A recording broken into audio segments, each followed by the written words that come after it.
It's time for the podcast, which is all about the world of marketing on television through TV shopping networks and infomercials. Are we on the air? I'm your host, Sean Wilsey, and for over 29 years, I've hosted shows on cable shopping networks, generating hundreds of millions of dollars in sales. And now I want to be your guide into this world, explaining how it works, why it works, what doesn't work, and introduce you to the people who are making it the success that it is today.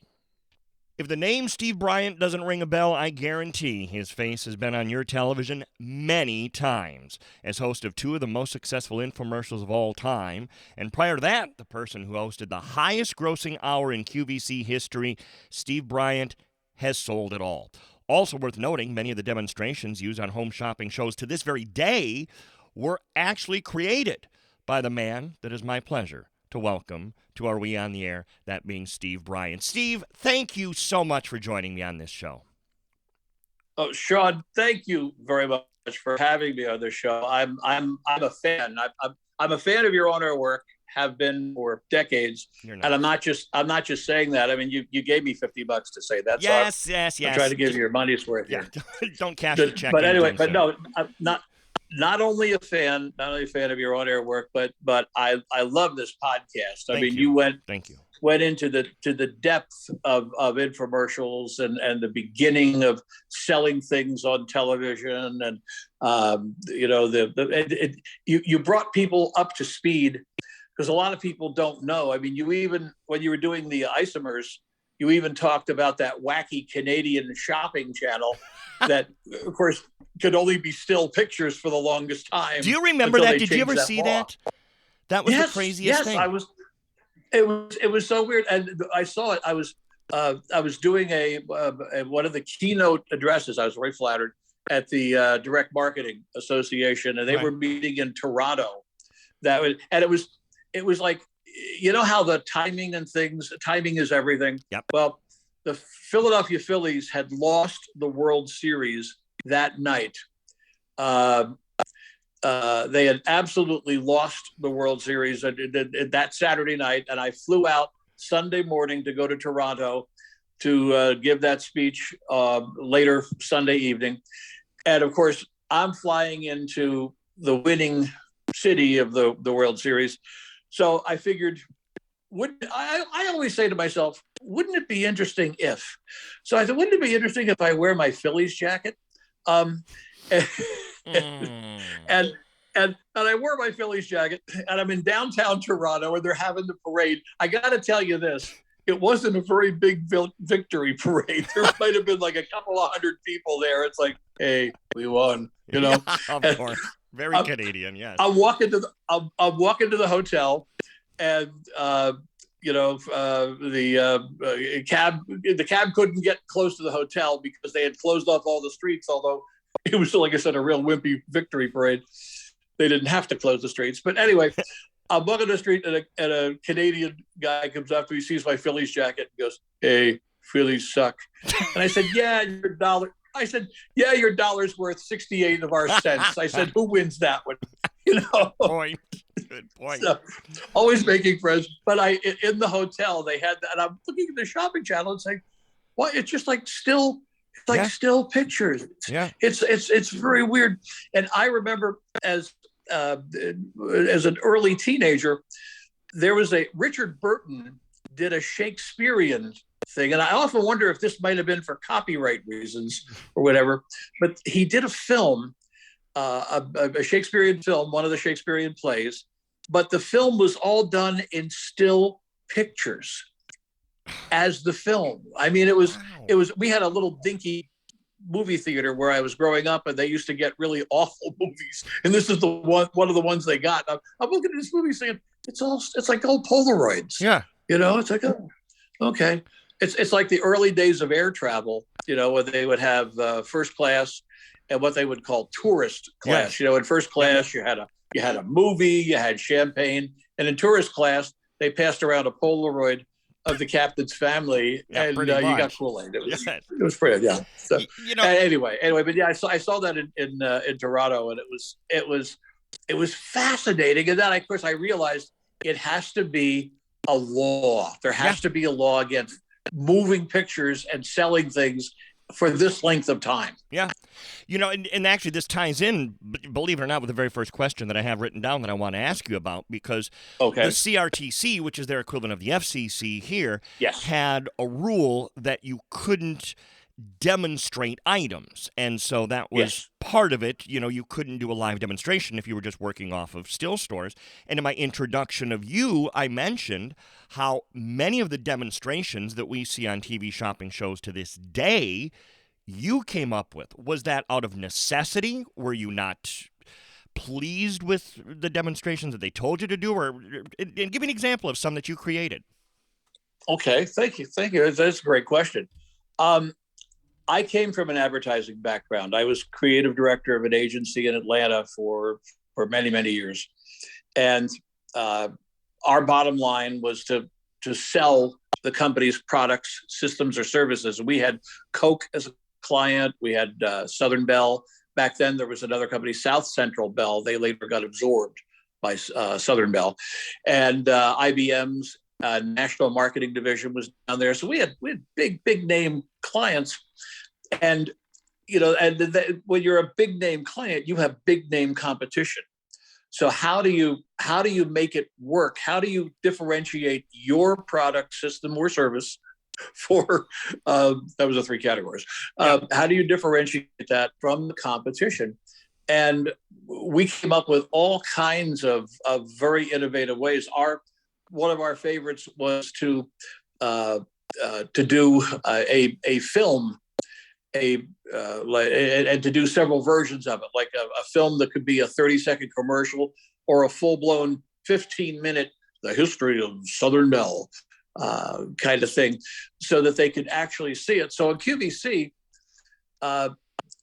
we were QVC and HSN. They predated us, I guess, by a couple of years. Right. We were just making it up as we went along. And we're thinking, okay, how do we do this? So I'm the first host who cooked on the air.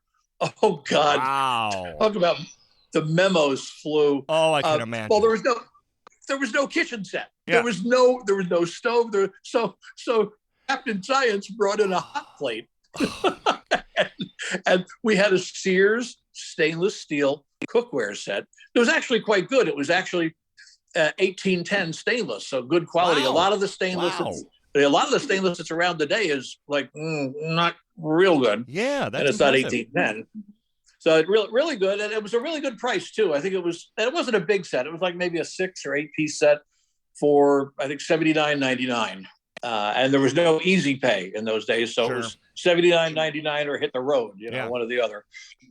So I said, well, let's show, because people were afraid of stainless steel because things stick. And I talked about, using a little bit of olive oil maybe, and I made the differentiation. I said, people always say, if you use olive oil, it's healthier. I said, well, no, it's not. It's a fat. True. Olive oil, when you heat it, any of the health benefits go away, and it's just the same as using safflower oil or linseed oil or any of the other ones. It didn't matter. So I cooked on the air, and as you say, it was out of necessity. We had there's a little bit of the carny in all of us. We were true. selling. Oh boy! Here we go. Roll up for the mystery tour. No, anyway, we had a down comforter, one of the first down comforters we sold. Yes. And it was in like January, and it was out in Westchester, Pennsylvania. It was like 5 degrees this day. Right. And I said, look, let me go outside. I'm going to wear a short sleeve shirt and shorts, and trust me, even at that age, it wasn't a pretty sight.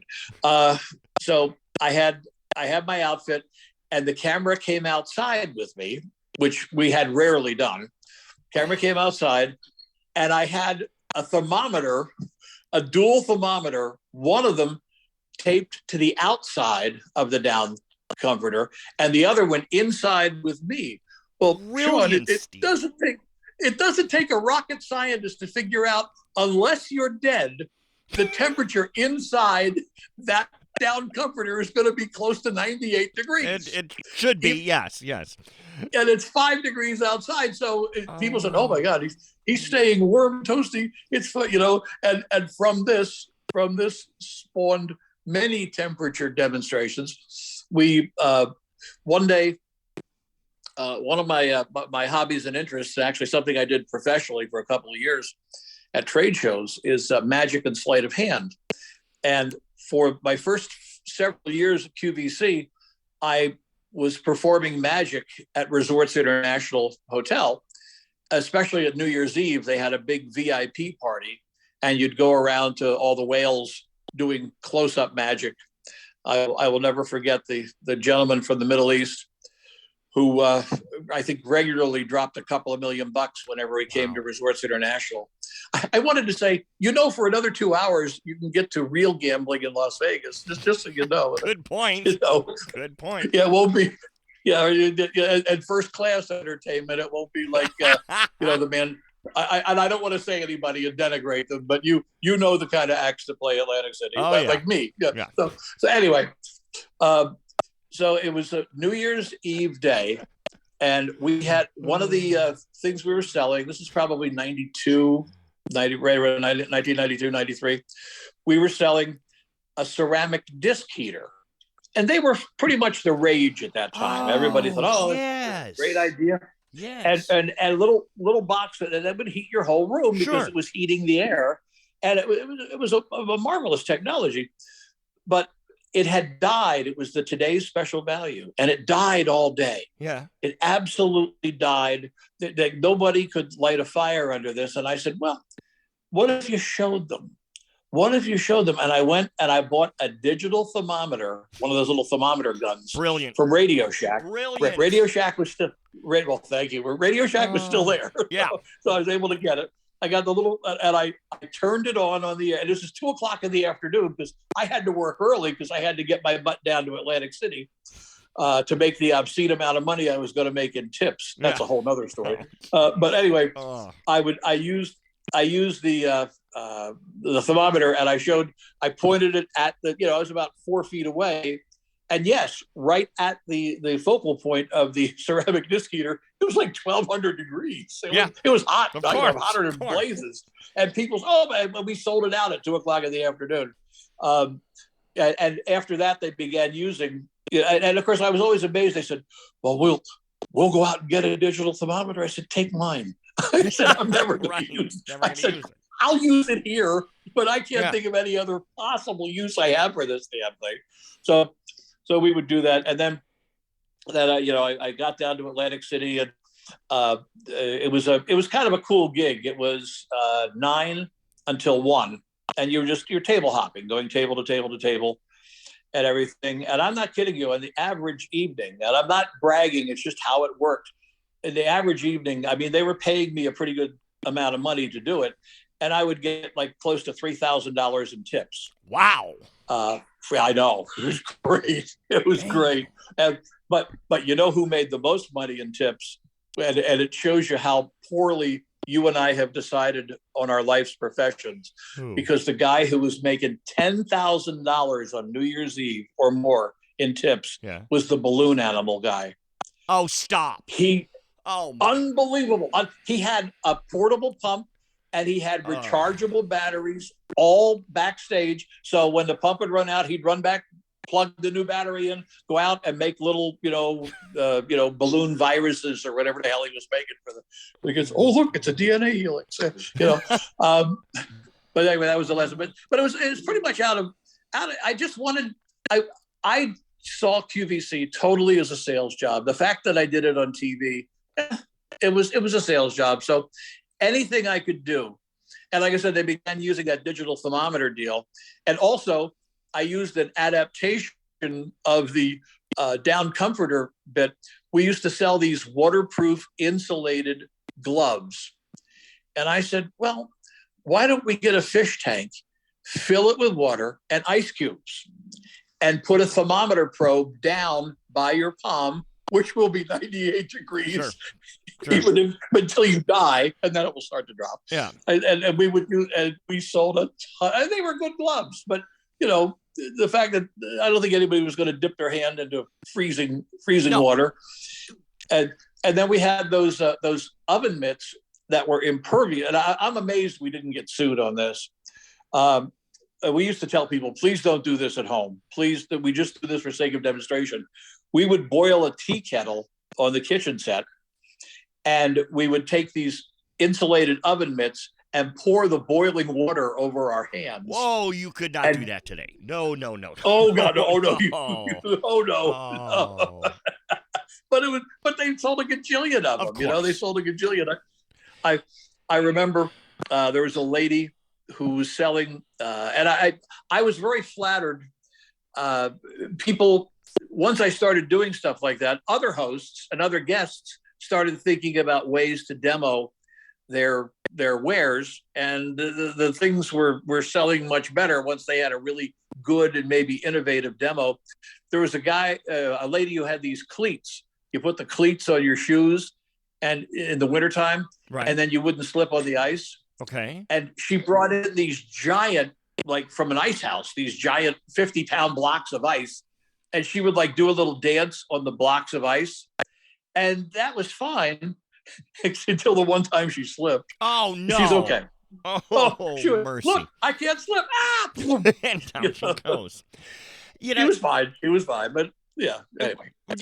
When you think of all of the things that you've sold, and we know you're for magic, that you do magic. We know you're, especially people that follow you on YouTube, you're an avid guitar player. I was thinking about you during COVID because HSN used to have the guitar market nailed. I mean, they were selling millions of dollars worth of guitars. And that blew up. They screwed it up. But anyway, that's a whole other story. Why during COVID weren't the shopping networks selling guitars? People were stuck at home. They were dying for things to do. To me, that would have been so logical. I thought, where's Steve Bryant selling a guitar? Why weren't they just knocking at your door? I pitched an idea to HSN and to QVC back, and they were one company, but at that point too. But I pitched to them the idea of selling a guitar, and I said, because the HSN guitars left a bad taste in people's mouths because they became atrocious quality wise. I mean, they were so bad that serious guitarists were buying them and doing, like, they would all chip in. They were what, maybe $300, They would all chip in and buy one, and they would take it out of the box. Everybody would do his or her own video, taking it out of the box, saying, "Oh my God, it smells like formaldehyde," which it did. Wow. The smell because it was plywood. Yeah, I never thought about awful. That. I got to go see those. It was just they're on there. They're I think listen, he was the guy who was selling the Esteban World Tour. Yep. I think they called it. And they would unbox it and talk about how really awful the guitars had become. And initially they were not bad. I designed a guitar at QVC. And this ties into why not during COVID. I designed a guitar, and Tom Piccone sourced it. And we found a place in, I believe, the Philippines that could make them out of rubber wood. And before I would let it, it's a pretty good, if you brace any wood properly, it'll sound pretty good. And rubber wood is very, very durable. And they talk about being an environmentally sound wood, man. There's more rubber wood in the world than you could. They'll never run out of it. It just grows like weed. So rubber wood. We made the guitar. Before I would sell it on the air, I placed it over a heating vent in my house for a couple of months. I wanted to see if it would explode, and it didn't. And it still played very, very well. I had that guitar for years, and they had me do a video for the guitar, and I did the video. Now, keep in mind, I was not allowed to participate financially in this. Okay. But they're paying me well. I'm fine with that. Hey, it'll be something fun to sell. Sure. I did a how-to video and the guitar, and we were able to sell that for under $100. Wow. And well, because the creator wasn't getting a dime, so we cut that expense right out. Yeah. So there you go. So we're doing the guitar, and the guitar in a year sold over 100,000 pieces. And it was the return rate was minimal. Everybody really liked it. And sadly, it was toward the end of my tenure at QVC. So doing another one, and they were always, I left of my own accord. I left to do, after 15 years, to do other things. And I was real happy I did, because I did some great, really, really cool things. But that being said, they never continued it. So fast forward to COVID, I said, look, either guitar or ukulele or both. I said, and I have sources for them. I have companies. The Kala company, K-A-L-A, makes great ukuleles. They're imported, but they're really, really good quality, and they're not expensive. I said, do a ukulele. I'll do a how-to video, show people how to make music, because my guitar video wound up being one of the best-selling how-to videos in history, because it sold 100,000 copies in a year, because it came with a guitar. So I pitched this whole idea, wrote it out, sent it to people I knew that were vendors and what have you, and it just sort of laid there. I know it was, because I also said, we could also do on your website, like maybe a lesson every week, and maybe people could subscribe to that lesson, and not for a lot of money. Maybe you'd have a free lesson once a month, but if they wanted like a weekly lesson, you could do that and put it on your website, and they boom. And I said it would be such a great thing and such a great service, as you said, during COVID, when people are dying for something to do. But it never took off. I mean, I tried and tried, and eventually you're bashing your head up against the wall. And you say, okay, next. Yeah. That blows my mind. That just blows my mind. And actually, it kind of ties in with, I have a Steve Bryant quote I want to read, and then I want you to comment on, because it honestly kind of ties in with I think what we're saying here. Steve Bryant said, "I'm pretty sure if the channels continue to offer an extremely limited universe of products, their viewership and sales will continue to shrink." Explain that in a little more detail. Absolutely. I call it I call it narrow branding. Yes. They come up with products that sell really well, and products that, we pioneered when I was there in the 90s. We pioneered the 1 hour sell. Right. It's got to be a certain product, like something that you won't bore the socks off of people, like a computer. Computers always come to mind. Yep. Yeah, a computer. Or I saw the other day on Shop HQ, they did a full hour on the not George Foreman, on the Shack Grill. I saw that. Yes, I saw that as well. Yes. A whole hour, and it was good. I mean, you and I both would look at that and say it could be so much better. It was good. It was good. It did fine, and I'm sure they moved some units. By the way, you know what kills me, before we get too far off topic, but here's what killed me about that. At one point, at least in the episode I was watching, they put up a 20-minute clock. Wow, what a sense of urgency. I can go put my car up on blocks, I can do an oil change, come back, and still be selling it. Exactly. It's well, there's a lot of people, and I'm sure you see this too. There's a lot of people in the business who are very young. Yeah. And we all see what happens when very young, inexperienced people get their hands on the wheel. I guess that's it. Yeah. Yeah. They thought, put a 20-minute clock up. That'll get them going. That'll get them going. It's just, I mean, the average American couple could have sex and a snack, come back, and they still got 4 minutes. Yeah, exactly. Oh, so, but I'm sorry, I digress. But you were on a good. No, but that was making a good point. That's a very good thing. But as to the narrow universe of products, they they need to maintain a cash flow. When I left QVC and I was gone. I was doing song parodies for the for radio and for the cable news channels. I loved that Fox thought I was a conservative. CNN and MSNBC thought I was a liberal. Oh, wow. And I just cared if the check cleared. Yeah, exactly right. I had no affiliation there, but anyway. So a few years after QVC, Shop at Home offered me an executive vice presidency to change their channel from the huckster, buy this Tiger Woods card today, sell it tomorrow for 10 times what you paid for it nonsense, to a respectable shopping channel. So I thought, well, that sounds like fun. And I went down, and I was like 3 years, 3 of the worst years of my adult life.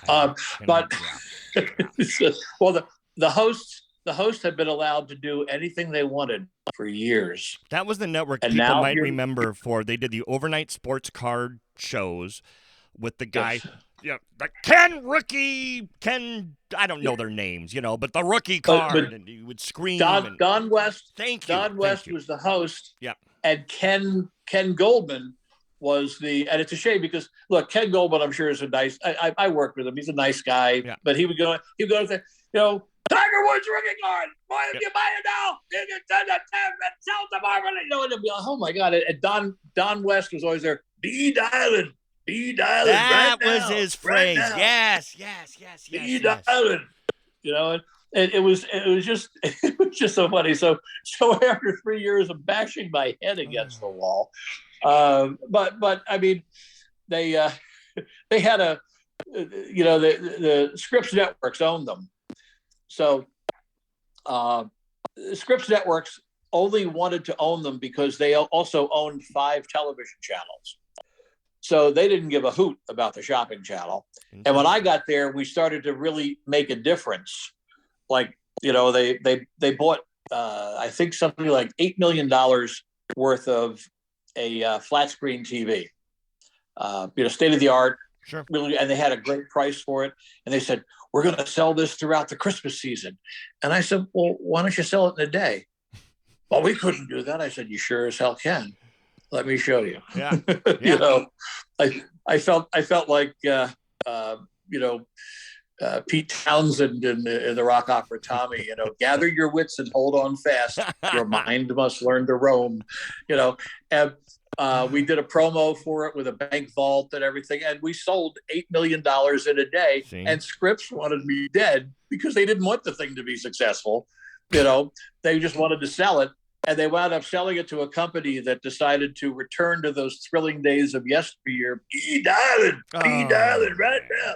So they had just signed a 5-year contract with me right before they were sold, and it was a 5-year no-cut contract. Wow! And in the contract, it said, if the company is sold, you have the right to leave, and we will just pay you for these 5 years.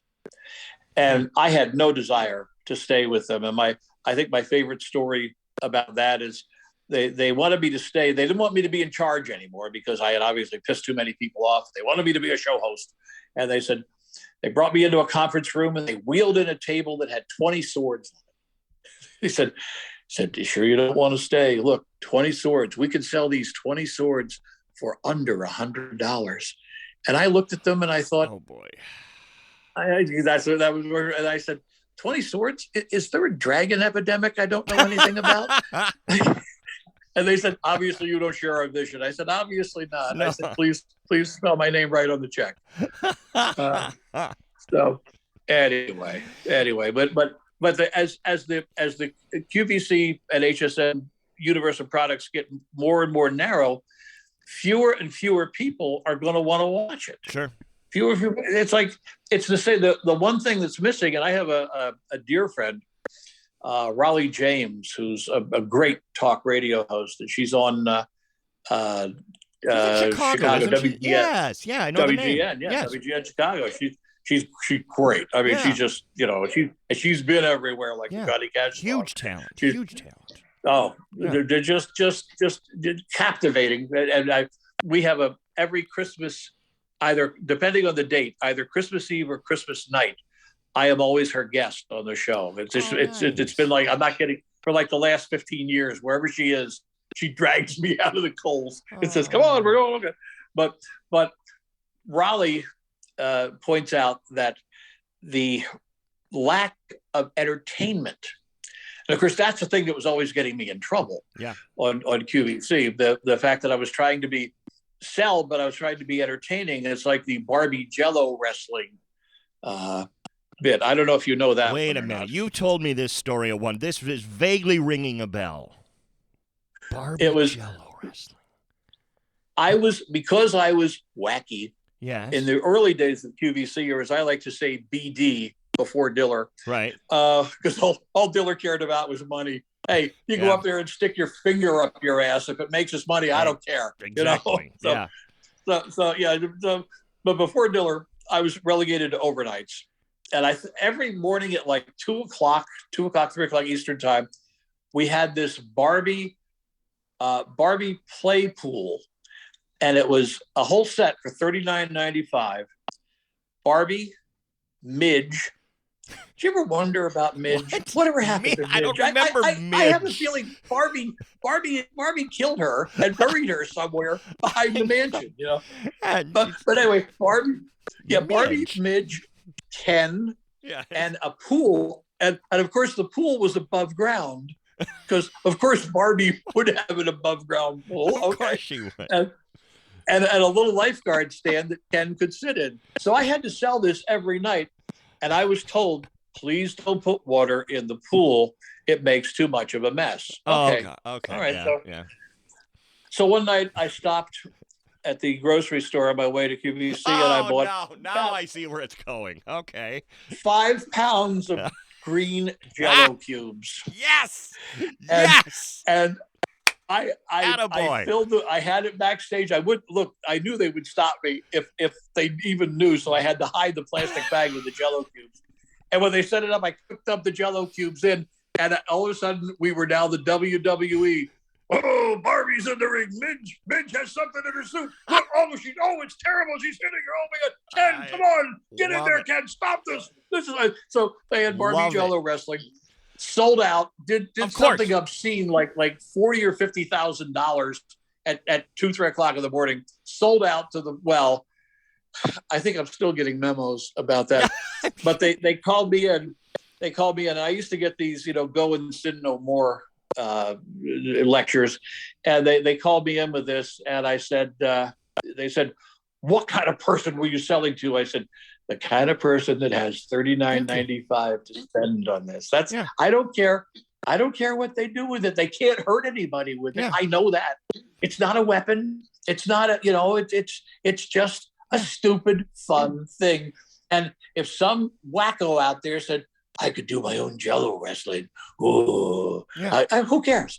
But anyway, that was a demo born out of necessity. But the more the QVC and HSN want to maintain that cash flow and do these 1 hour sells with companies that I'm sure they're partners with, like Dyson, Vitamix, more than a blender.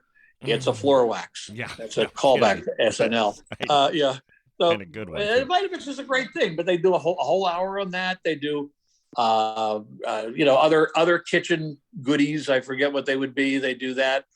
They have that the knockoff Polish stoneware, the Temptations. Yep. And that stuff's cool. It's great. I own a piece of it. I like it. I think we do too. Yeah. Somewhere here. We haven't unpacked everything for the movie yet. But anyway, it's really cool stuff.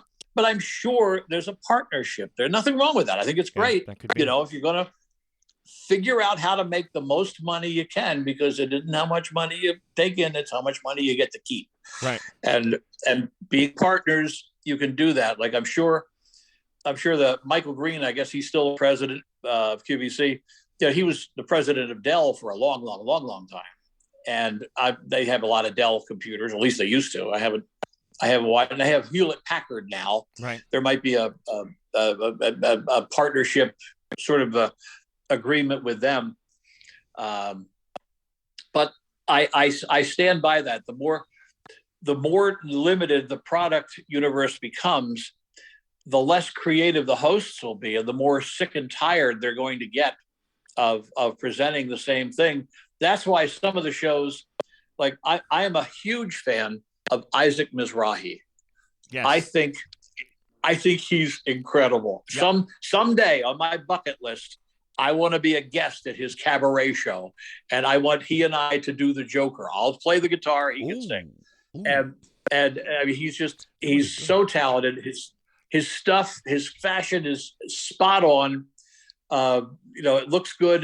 My wife has a lot of it. It wears like iron. Washes like a dream. And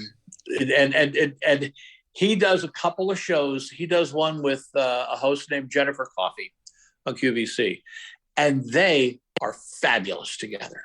There's a magic there, absolute lightning electricity.